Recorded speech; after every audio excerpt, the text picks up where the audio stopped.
வணக்கம் மக்களே. இட்லி தோசைக்கு இல்லாமல் சாப்பாடு கூட இது போல் துவையல் செஞ்சு சாப்பிடுங்க. அவ்வளோ அருமையாக இருக்கும். பீர்க்கங்காய் துவையல் தான் இன்றைக்கி பார்க்க போகிறோம். ஸோ எப்படி செய்யலாம்னு சொல்லிட்டு தெரிஞ்சுக்கலாம் வாங்க. ஸோ ஃபஸ்ட் அதுக்கு நான் பீர்க்கங்காய் 2 எடுத்துக்கிட்டேன். அதில் இருக்கிற தோல் எல்லாம் நம்ம வந்து ஃபஸ்ட்டு சீவி எடுத்துக்கலாம். ஸோ இது போல் தோலை தனியாக எடுத்துடலாம். தோலை வச்சு கூட நம்ம சட்னி செய்யலாம். ஸோ இந்த பீர்க்கங்காயில் இருக்க தோல்லாம் எடுத்தாச்சு. இதை நான் இது போல் கட் பண்ணி நம்ம வச்சுக்கலாம். ஸோ கட் பண்ணியாச்சு. இதை அப்படியே நம்ம சுத்தம் பண்ணி தனியாக எடுத்து வச்சுக்கலாம். ஒரு பாத்திரத்தில் 2 டேபிள் ஸ்பூன் அளவுக்கு ஆயில் நல்லா சூடானதும் 1 டேபிள் ஸ்பூன் அளவுக்கு கடலைப்பருப்பு, 1 டேபிள் ஸ்பூன் அளவுக்கு உளுத்தம் பருப்பு, 1 டேபிள் ஸ்பூன் அளவுக்கு சீரகம், இதெல்லாம் சேர்த்து நல்லா மிக்ஸ் பண்ணிக்கலாம். கொஞ்சமாக வறுத்து எடுத்துருங்க, ரொம்ப பொன்னிறமாக ஆக தேவையில்லை. சவால் தான் பாருங்கள், எடுத்து தனியாக நம்ம வச்சிடலாம். அதே எண்ணெயில் பார்த்திங்கன்னா ஒரு கப் அளவுக்கு சின்ன வெங்காயம்.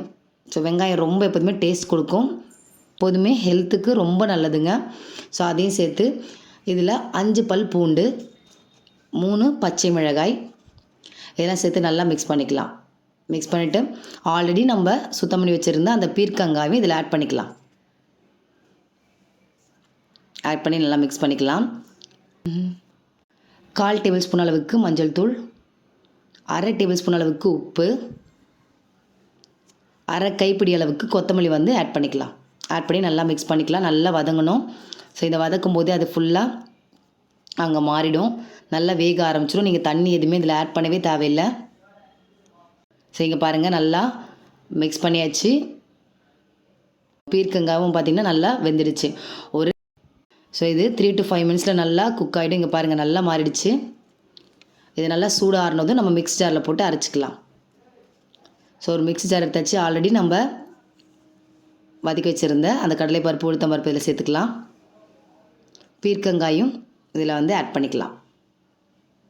வதக்கின பீர்க்கங்காயெல்லாம் இதில் சேர்த்துட்டு ஒரு நெல்லிக்காய் அளவு பார்த்திங்கன்னா நான் வந்து புளி எடுத்துக்கிட்டேன். அதை ஆல்ரெடி கொஞ்சமாக ஊற வச்சுக்கிட்டேன்.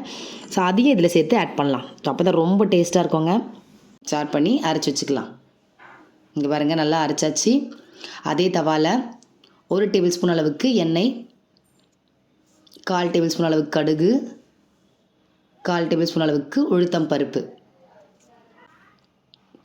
ஒரு பிஞ்ச் அளவுக்கு பெருங்காயத்தூள் வந்து ஆட் பண்ணுங்கள். நான் வந்து கட்டி பெருங்காயம் வந்து இதில் போடுறேன். ஸோ ரொம்ப நல்லாயிருக்கும். கொஞ்சமாக கருவேப்பிலை.